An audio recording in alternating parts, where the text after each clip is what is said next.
This next technique is called Thevenin's theorem. It's a pretty powerful technique that circuit designers use quite often to allow for the reduction of a circuit into a single equivalent voltage source and impedance in series with one another, such that we can model any arbitrarily complex circuit as a simple voltage source and resistor or impedance, such that we can analyze the behavior at a specific load or point within a circuit or network. For example, let's consider this black box that has some circuit in it of arbitrary complexity, and we have nodes A and B of interest to us, such that when we attach a series of external elements, we'll call the load, we will drop voltage V0 across it and draw current I0 through it.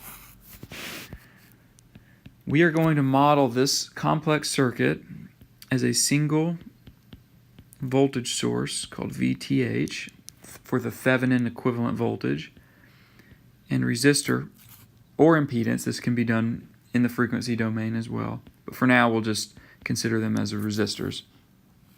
So single resistor in series with that Thevenin equivalent voltage source called the Thevenin equivalent resistor, such that the behavior at A and B is going to be identical to that seen on the left when we attach the exact same load. We'll draw current I0 and drop voltage V0. So we did something similar to this when we explored the concept of source transformation, where we took a voltage source in series with a resistor and saw that we could convert that to a current source in parallel with a resistor.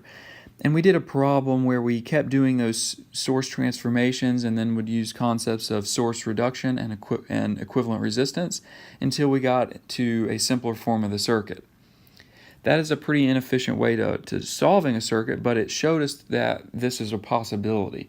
So fortunately, there's a method for finding the Thevenin equivalent circuit that doesn't involve such a tedious process. The first step is to simply determine the open circuit voltage, VOC, which is going to be equivalent to the Thevenin equivalent voltage. So the open circuit voltage occurs when we remove the external elements, the load. We remove the load, open the circuit, we will drop a potential, which we're going to define as the Thevenin equivalent voltage. We noted this is the case when we explored the concept of source transformation. And second, we are going to determine the equivalent resistance seen between terminals A and B when we remove the external elements or load. That equivalent resistance is what we define as the Thevenin equivalent resistance. Okay, so let's just do an example. We're going to find the Thevenin equivalent circuit between terminals A and B in the noted diagram. And I've drawn a kind of a grayed out box that represents the load. It is important to note that we always remove the load. The load may be just a single resistor, it may be another network. But in order to find the equivalent circuit, we must remove the load to move on. So the first step in the process is to find the Thevenin equivalent voltage, which we defined as the open circuit voltage between A and B. So I redrew the circuit, removing the load and noting the open circuit that occurs between A and B when doing so. This is defined as the Thevenin equivalent voltage. Okay, so we use any method we want to solve this problem. If I use nodal analysis, I know that I have two essential nodes, so I can do this in one equation. So I'm going to make this bottom node ground. That for this point is the Thevenin equivalent voltage. Since there's zero current going through 4 ohm resistor because of the open circuit, this top node will also become the Thevenin equivalent voltage because there's 0 volts dropped across the 4 ohm resistor. VTH plus 0 equals VTH. So we just need to do a single KCL expression at this central node defined as VTH.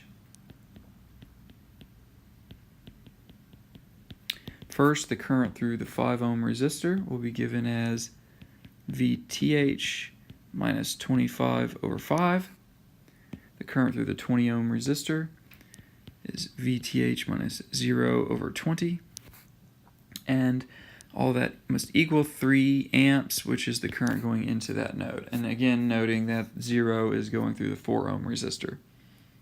Single equation with one unknown, which is VTH, and we find that the open circuit voltage, or the Thevenin equivalent voltage, is 32 volts. The second step is to find the equivalent resistance between nodes A and B. So in order to do so, what we do is first we set all independent sources to 0 volts or 0 amps, kind of like what we did with superposition, except that we remove all of the sources that are independent. If we have dependent sources in the problem, we're going to need a new technique in order to figure that out. We'll get to that in the next video. But once we turn all independent sources to 0 volts or 0 amps, then we're going to find the equivalent resistance between the nodes of interest. Okay, so redrawing that circuit, I short-circuited the voltage source and open-circuited the current source, and this is what's remaining. So note here that the 5 ohm resistor is now in parallel with the 20 ohm resistor because they're sharing these two nodes. While in the solving of the open circuit voltage, the 4 ohm resistor didn't contribute because there was no current through it. It does contribute to the effective resistance, the equivalent resistance between the path A to B. So in this case, we see that the equivalent resistance, or the Thevenin equivalent resistance, is going to be 4 ohms in series with the 5 ohm in parallel with 20. In solving that, we get 8 ohms. So our final Thevenin equivalent circuit is always just a voltage source in series with a resistor, 32 volts in series with 8 ohms. Note this is not the same circuit as the circuit we analyzed at the beginning of the problem, but this is equivalent behavior according to nodes A and B.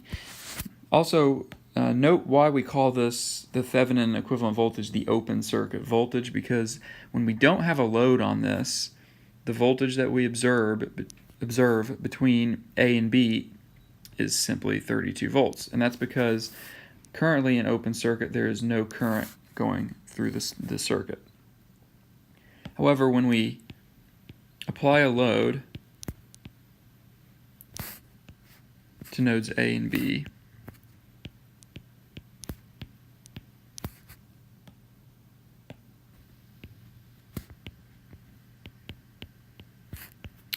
we will at that point draw current, which will drop a voltage V0 across the load. That will be something other than 32 volts. Now this voltage V0 and current I0 will be identical to the problem on the last slide because this equivalent circuit behaves in an identical fashion. It's not the same circuit, but according to A and B, behaves the same way. Okay, so let's see if the Thevenin equivalent circuit behaves the same way as the original when a load is attached to it. So on the right, we have the Thevenin equivalent circuit with a 24 ohm load attached to it, and we can find the voltage V0 dropped across the load and I0 through it. So in this problem, we can see that I0 is going to be simply 32 volts over 8 plus 24, which is 1 amp. And V0 is I0 times 24, or 24 volts. On the circuit on the left, we need to use nodal or mesh analysis to solve it. So we note that we have two essential nodes, so we can do this in one KCL if nodal analysis, and it would take us 2 KVLs if mesh. One would be a super mesh and the leftmost mesh. So I'm going to use nodal analysis. Choosing the bottom node to be ground would force node A here to be V0. and this node over here would be some unknown Vx.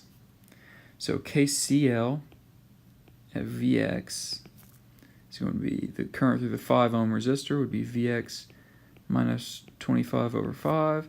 The current through the 20 ohm resistor is Vx minus 0 over 20. The current through the 4 ohm and 24 ohm path is Vx over 28. All that must equal 3, which is the current going in, giving us that Vx is 28 volts. Then we can note that I naught can be described as Vx over 28, or 1 amp, which gives us that V naught, of course, is I naught times 24, the same way as in the right, which is 24 volts. Same behavior. So there is another type of equivalent circuit that you will sometimes be dealing with, and that's called the Norton equivalent circuit. A Norton equivalent is simply an equivalent circuit that is comprised of a single current source in parallel with an impedance or resistance. So again, just like in a Thevenin, we can take any arbitrarily complicated circuit, and according to two nodes, just re-represent that as a current source. We're going to call it a Norton equivalent current IN. It's going to be in parallel with a resistor called the Norton equivalent resistance RN. The thing to note about this is that a Thevenin equivalent circuit and a Norton equivalent circuit can be obtained by just doing a source transformation between the two. So if we have the Thevenin equivalent circuit, VTH in series with RTH, we can do a source transformation